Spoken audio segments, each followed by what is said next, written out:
On this week's episode of The Catch Up, we're joined by Belinda from Zipco. Now, Belinda is someone I've been dealing with personally for around about the past 8 months, something like that. Basically talking about how we've leveraged the partnership to create stronger products between our two companies as well.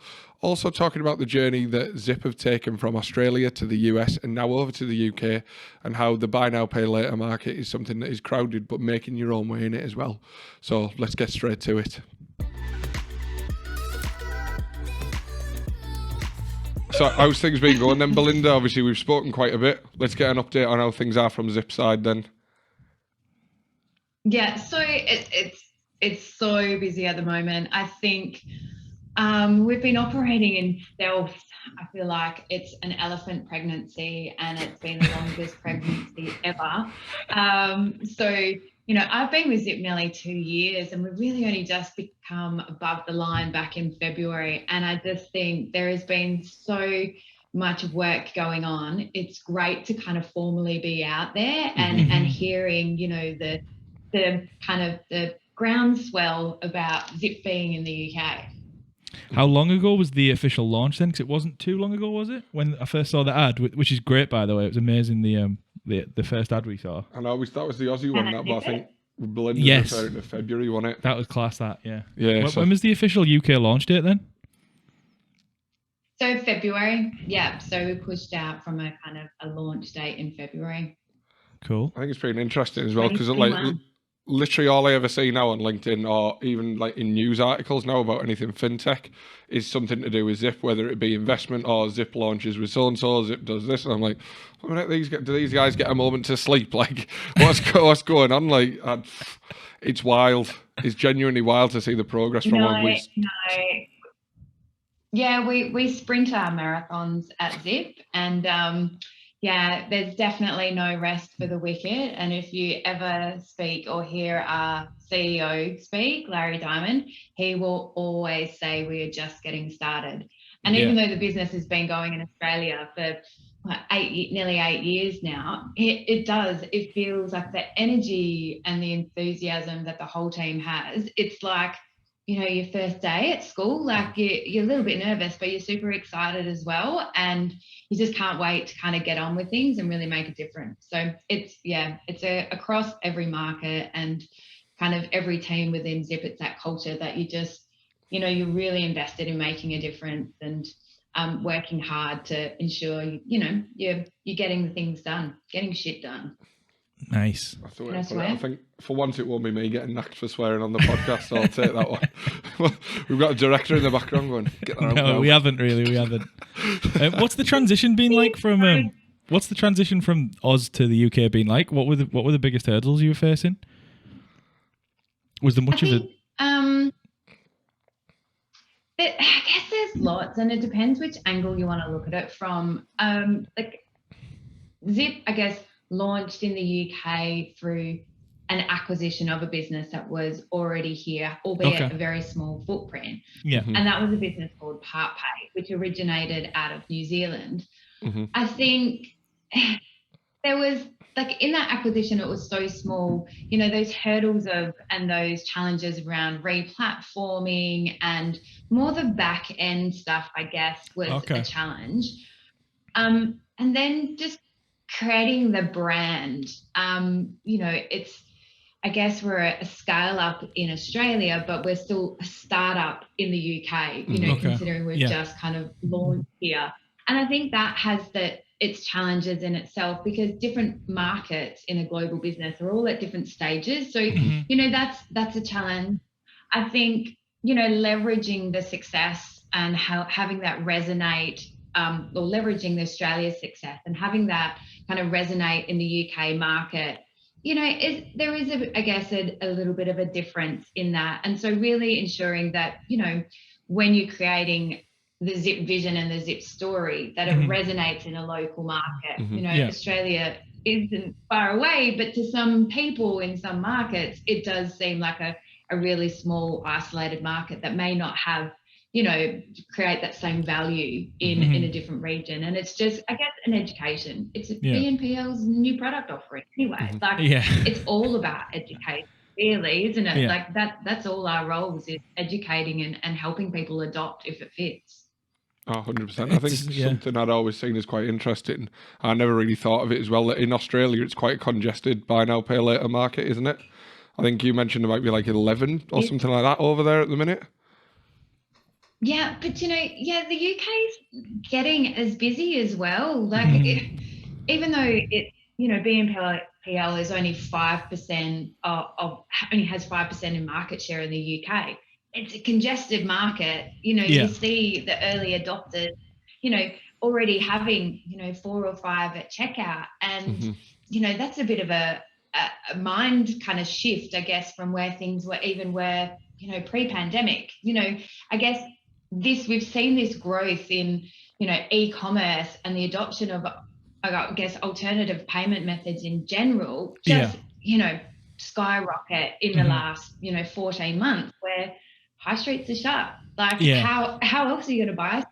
Everyone's gone online, and then what do you expect to see? You're seeing those adoptions of alternative payment methods. People want to split the costs of purchasing their goods, and it's just I think we've seen 5 years growth probably in the last 12 months, just on the back of COVID in the kind of UK. Yeah, it's similar to what we're seeing in a B2B space as well, isn't it? Like cash flow being king for the last year 100%. Or so. It's no wonder that like things have developed how they have. I'd agree entirely. Like, it's a really, again, I say this all the time, but it's a fortunate space to be in because things do evolve so quickly. And from a personal, selfish standpoint, you learn so much about how consumers tick. And as you say, over the course of the last year, where people have been trapped in the house, they maybe been on furlough or whatever, and they maybe not have the finances available to spend. Exactly. The buy now, pay later leverage has become almost like that friend that they've got in the finance space to go, look, don't worry about paying for your oven all at once. You can do it in 4 or however you want to do it. Provides a bit of safety, doesn't it, when it comes to that type of thing? Yeah. So in regards to I think it's just a fair... Go on, sorry. I was going to say it's a fairer alternative.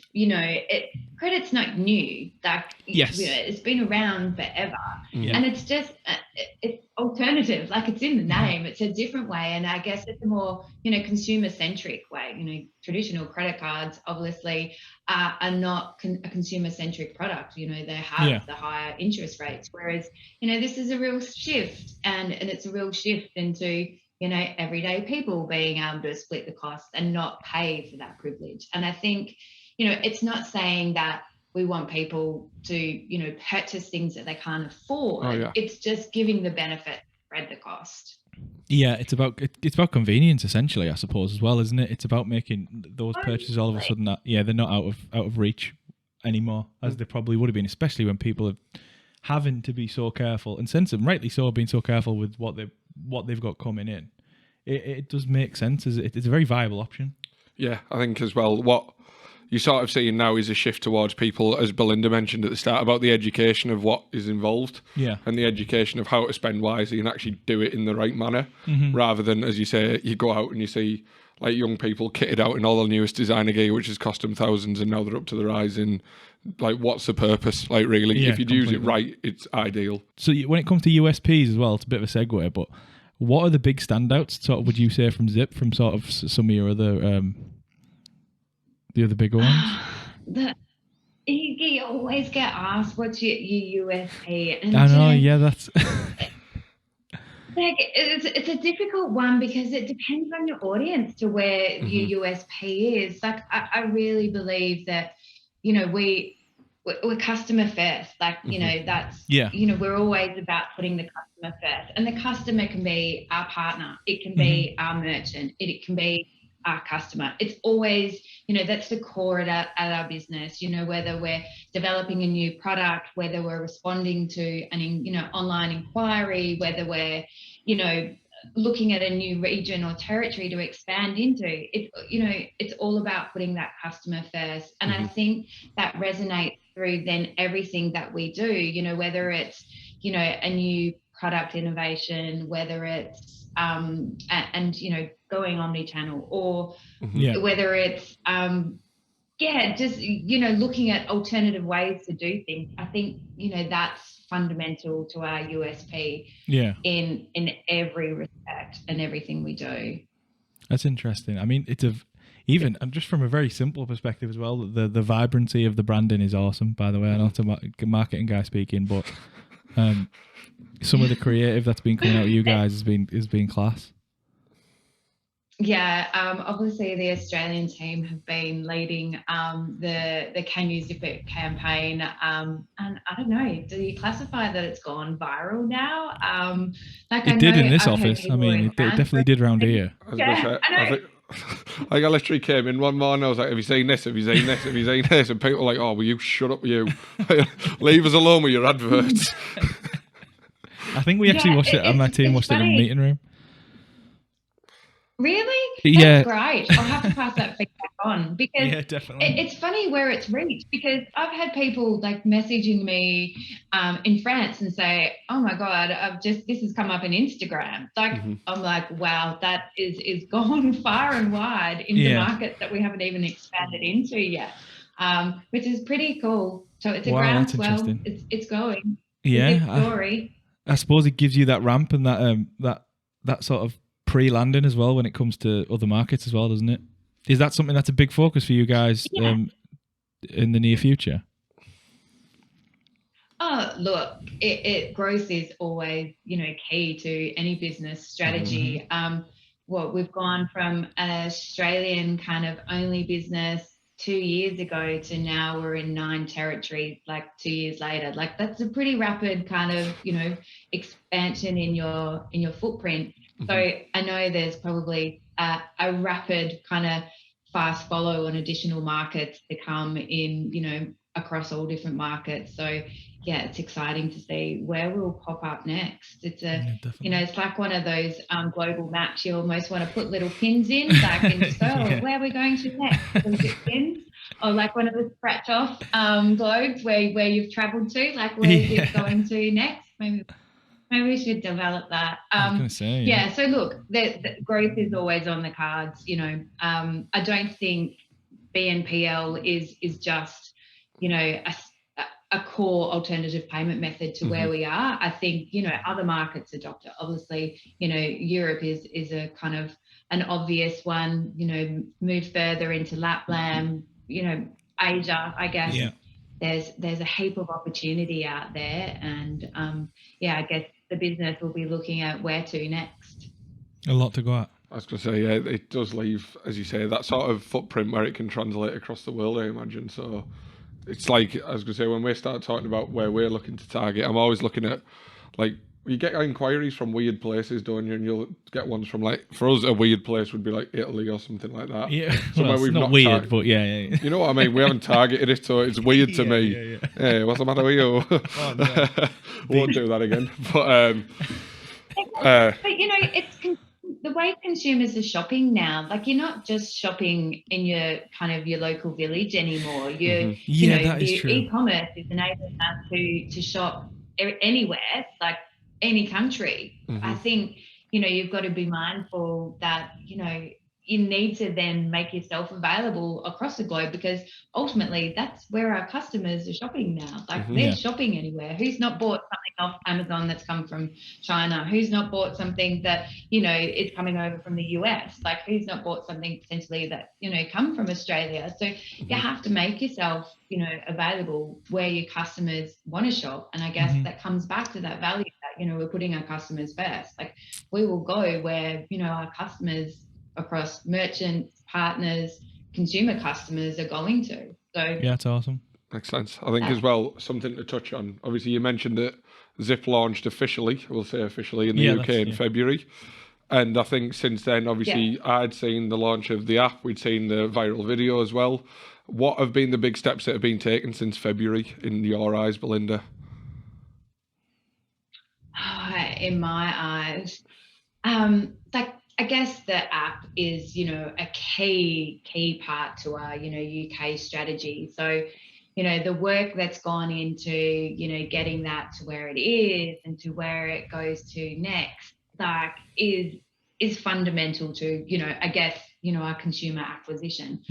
That will be one of our core kind of product offerings in the UK, and there'll be a lot of kind of focus into the app, because that's the way you enable your customer to, get access to what they would need. But I mean, you've got to then look at it from a merchant side as well. Like there's so much work going into, making Zip available and available simply for merchants to integrate into their checkout. So, having plugins with various e-commerce platforms, working with various, payment service providers, like creating simplicity across, making Zip available is really kind of critical to success. So, there's you hear of all the great news stories and they sound amazing and you celebrate them, but the amount of work that goes in behind the scenes, I got to take my hat off to, across all, the UK team, but the global teams that support us, you're only where you are because of the amount of work that your team does. And they're working so hard to kind of,